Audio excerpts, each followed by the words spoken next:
Assalamualaikum warahmatullahi wabarakatuh.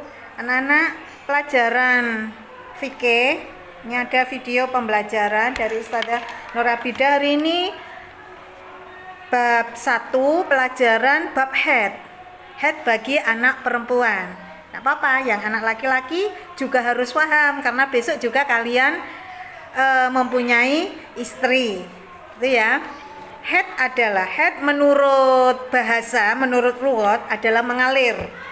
Haid menurut istilah darah yang mengalir dari rahim perempuan yang sehat, yang terjadi secara alamiah.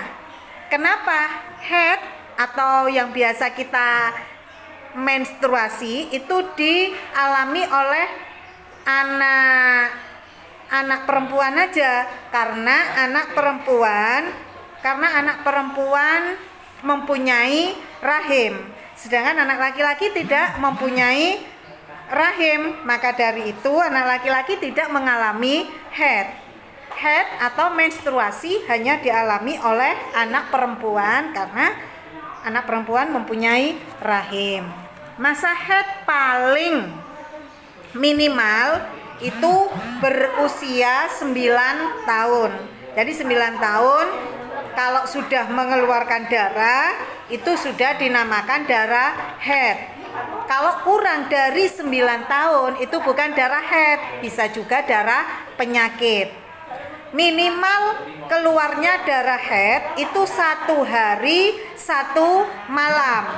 Jadi 1 hari 1 malam itu minimal. Maksimalnya darah haid yang keluar dari rahim seorang perempuan itu maksimal paling banyak adalah 15 hari.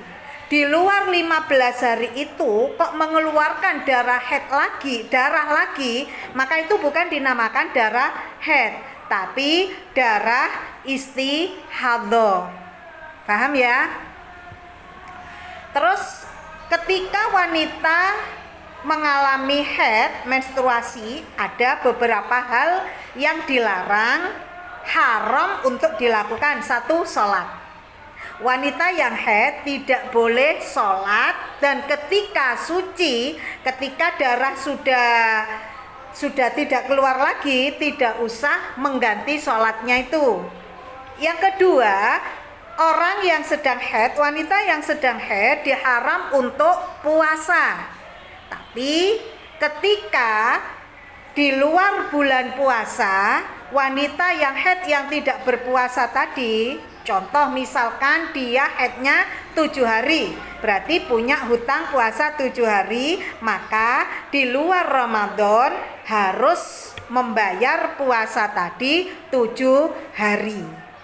Yang ketiga, wanita haid dilarang tawaf, baik itu tawaf haji maupun tawaf umroh.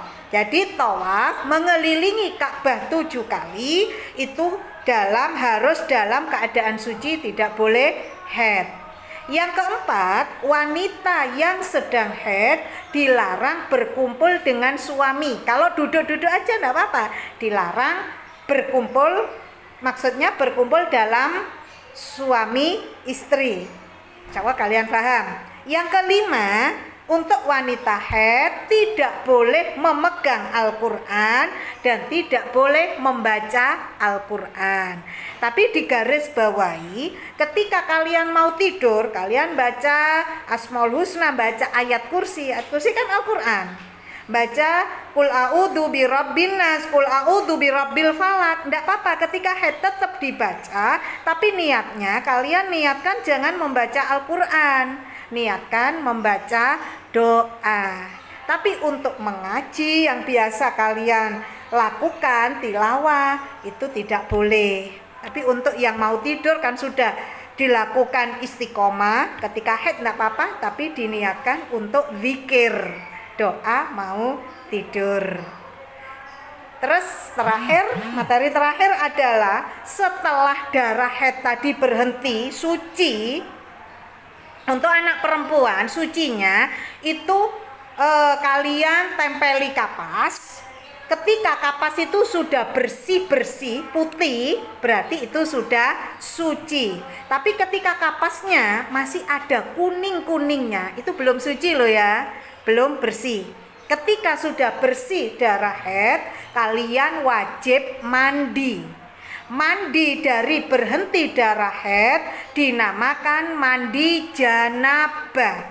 Dan itu ada niatnya, tidak syukur mandi, harus ada niatnya. Bagaimana niat mandi ketika suci dari darah haid?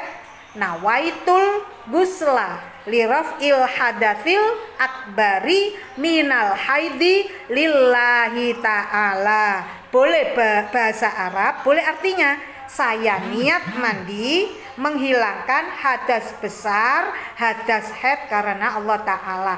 Itu niat dibarengkan dengan ketika kita basuhan pertama dari atas sebelah kanan. Ini disunahkan. Lalu kita baca niat suci, niat mandi janabah, niat mandi suci dari haid.